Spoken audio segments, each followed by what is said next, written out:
You know that feeling, right, when you find yourself just obsessing over something you said hours or days or even years ago? Well, we're going to dive into the deep psychology behind why our brains get stuck on that mental repeat button. And more importantly, what that obsession is really about. Oh, yeah, we've all been there. It's the middle of the night, everything's quiet, and your brain decides, hey, now is the perfect time to pull up that one slightly awkward thing you said at that party back in 2018. And you just dissect every word, every pause, convinced it completely defines you. But here's the spoiler alert: the other person? They almost certainly don't even remember it. So, why do you? Let's just call this what it is: the 3 a.m. replay. It feels like you're trying to solve some complex puzzle about another person, but the truth is, the puzzle you're trying to solve is you. Okay, now this is where it gets really interesting, because it totally flips the script on us. We think we're replaying these conversations to understand the other person, right? To decode what they really meant, or to figure out if they secretly dislike us now. But look at that column on the right. The real obsession, the real questions are all internal. It's all about rewriting our own performance. It's asking, how could I have been better? And why wasn't I more perfect? And that right there, that leads us to the absolute core reason for this endless replay loop. It's not really about analysis, it's about this desperate attempt at a rewrite. So think of it this way.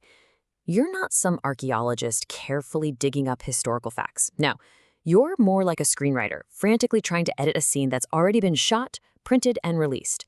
You're trying to create this idealized version of yourself that was just a little wittier, a little smoother, or more profound. A version that, let's be honest, never actually got to exist. And here we see the engine that drives the whole thing. Psychologists call it the psychological gap. It's that little space between who you actually are and who your brain thinks you should be. And the conversations we replay the most, they aren't usually huge, life-altering mistakes. Nope. They're the tiny, insignificant moments of imperfection that just prove to our brain that this gap still exists. But here is the real kicker. The memory that you are agonizing over, the one that's keeping you up at night, it isn't even accurate. You see, our memory doesn't work like a camera, perfectly recording an event as it happened. It's more like a story we tell ourselves. And every single time you recall that awkward moment, your brain acts like an editor, tweaking the story, often coloring it with your current anxieties and insecurities. So let this sink in for a second. You are not actually remembering the original conversation. What you're actually remembering is the last version of the story you told yourself. With each replay, the memory gets a little more distorted. You've probably exaggerated the awkward pauses, magnified your own flaws, and created a highlight reel of your failure that's honestly far, far worse than what really happened. And this just nails it, right? You are torturing yourself over a fictionalized account of the past that your own brain has cooked up. You've become the unreliable narrator in the story of your own life. It's wild. Now, I know what some of you might be thinking, but I'm just learning from my mistakes. It's productive. And that sounds good, but there's a huge, huge difference between healthy reflection and what's really going on here. Just look at this comparison. On one hand, you've got reflection. That's productive. It has a clear end. You think about something, you extract a useful lesson, and you move on. But then there's rumination, and that's a whole different beast. It's a destructive, endless loop. You get completely stuck, replaying the same moment, learning the same painful lesson over and over and over again. And this is pretty much what that ugly loop looks like, isn't it? Step 1, you replay it. Step 2, you learn that you should have been different, smarter, better. Step 3, you feel absolutely awful about it. And then step 4, instead of moving on, you just hit repeat, wondering why on earth you can't fall asleep. And that, right there, is the real secret behind the whole thing. This isn't about self-improvement. It's a misguided, desperate attempt to control the past, to somehow go back and control how you were perceived. But you can't control the past. It's impossible. So your brain just spins its wheels, convinced that just one more replay will finally fix it.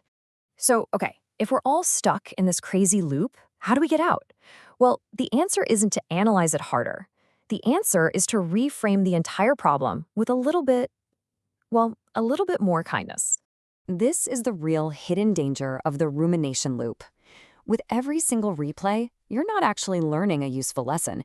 You're just gathering more evidence for a trial where you are both the prosecutor and the defendant. And you're reinforcing this deep, painful belief that the real you, the one who just showed up that day, isn't good enough. This metaphor just captures it perfectly. You get trapped in this mental courtroom that you built yourself, where tiny little social stumbles are treated like capital crimes, and the self-judgment is absolutely constant. The gavel just never comes down. But what if you could change your perspective? What if that moment wasn't a referendum on your entire personality? What if it wasn't evidence of some deep fundamental flaw you have, but was simply a moment? Just one imperfect data point in a life that is full of them.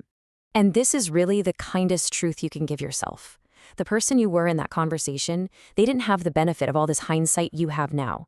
They were just a human being, showing up and doing the absolute best they could with what they knew right then and there.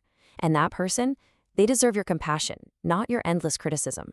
So what's the big takeaway here? Conversations are just moments. They aren't prophecies about who you are. They're messy and imperfect and awkward and sometimes beautifully, painfully human. So maybe, just maybe, it's time to let that moment stay in the past where it belongs and finally stop pressing rewind.